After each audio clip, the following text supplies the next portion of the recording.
बिहार बंद का भी आयोजन किया गया है। पूरा एनडीए एकजुट होकर। अगर जनता भाजपा के बंद के आह्वान के साथ साथ होती तो इतनी बड़ी संख्या में यहाँ लोग कैसे आते। मैंने आपको कल ही कहा था कि भाजपा के बंद का कोई असर नहीं है। राजद और कांग्रेस की संस्कृति का एक हिस्सा बन गया है गाली गलौज जैसी भाषा का इस्तेमाल करना।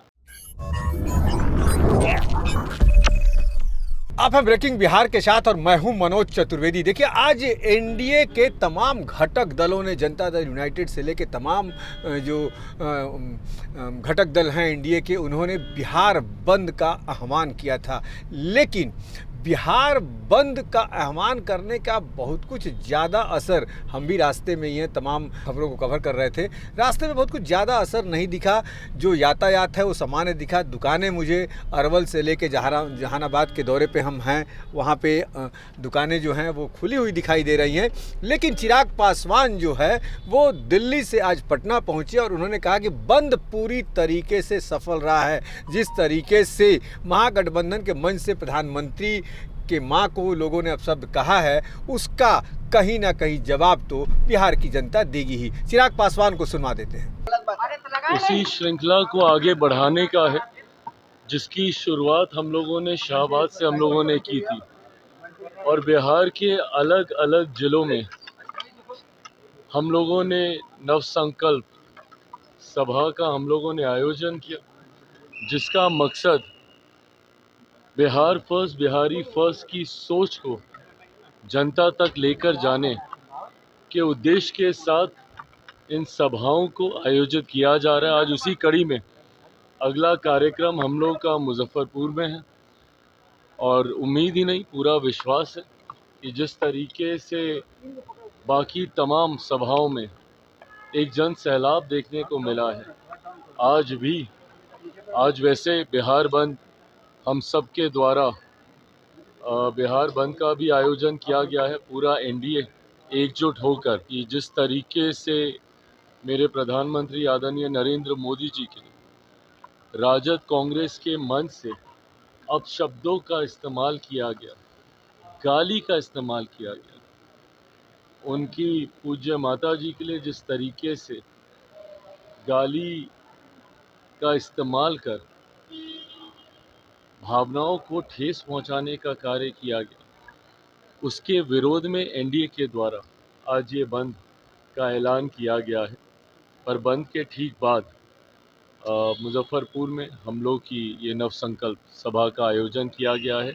उस मंच के माध्यम से भी इन बातों को मजबूती से रखा जाएगा कि किस तरीके से राजद और कांग्रेस की संस्कृति का एक हिस्सा बन गया है गाली गलौज जैसी भाषा का इस्तेमाल करना।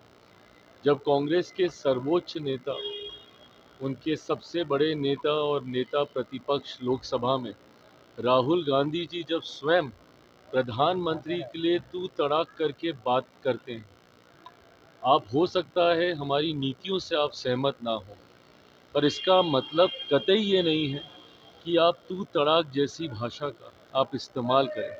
प्रधानमंत्री जी आपसे उम्र में भी काफ़ी बड़े हैं, पर उसके बावजूद अगर कांग्रेस के वरिष्ठ नेता ही उनके बारे में इस तरीके की भाषा का इस्तेमाल करेंगे तो स्वाभाविक है कि उनके कार्यकर्ता गाली गलौज जैसी भाषा का इस्तेमाल करेंगे। और ये पहली बार नहीं है, इससे पूर्व लोकसभा के दौरान भी जिस तरीके से बिहार में नेता प्रतिपक्ष और राजद के नेता तेजस्वी यादव जी के सामने मेरे परिवार को, मेरी माँ को, मेरी बहन को जिस तरीके से गाली दी गई, उस वक्त भी ये लोग खामोश रहे। आज भी अफसोस इस बात का होता है कि कम से कम एक शब्द आप इसकी निंदा करने के लिए तो कह सकते हैं, भले आपकी मंशा ना रही हो, पर अगर किसी भी व्यक्ति ने ऐसी भाषा का इस्तेमाल किया, कम से कम इतना तो आप आकर कह सकते हैं कि ये गलत है और ऐसा नहीं बोला जाना चाहिए।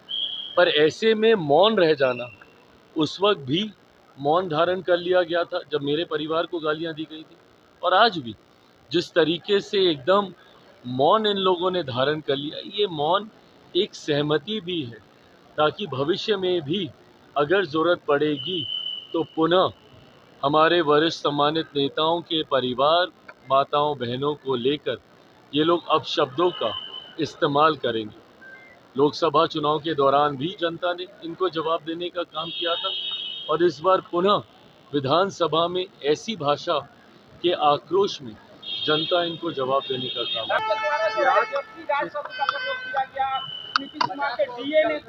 पर सवाल खड़ा किया गया है, उस पर लोग चुप रहे। जिस तरीके से गाली गलौज, इसको कभी भी आप जस्टिफाई नहीं कर सकते। राजनीति में और भारतीय भाषाओं की एक खूबसूरती रही है कि शब्दकोश इतना विस्तृत है भारतीय भाषाओं का कि आप कड़ी से कड़ी बात भी मर्यादित शब्दों में रहकर आप कर सकते हैं। पर माँ बहन की गाली देना, इसको कतई किसी भी तरीके से जायज़ नहीं ठहराया जा सकता। सुना आपने, बिहार बंद को पूरी तरीके से चिराग पासवान ने सफल बताया, लेकिन हम सुबह 9 बजे से पटना से निकले हैं, जहानाबाद, अरवल, गया और अभी हम शेरघाटी के पास हैं। बंद का असर बहुत ज़्यादा हमारे कैमरे में तो कैद नहीं हुआ। अब देखना है कि इस शब्द का जनता आने वाले चुनाव में क्या जवाब देती है, ये तो वक्त बताएगा। आप बने रहिए ब्रेकिंग बिहार के साथ।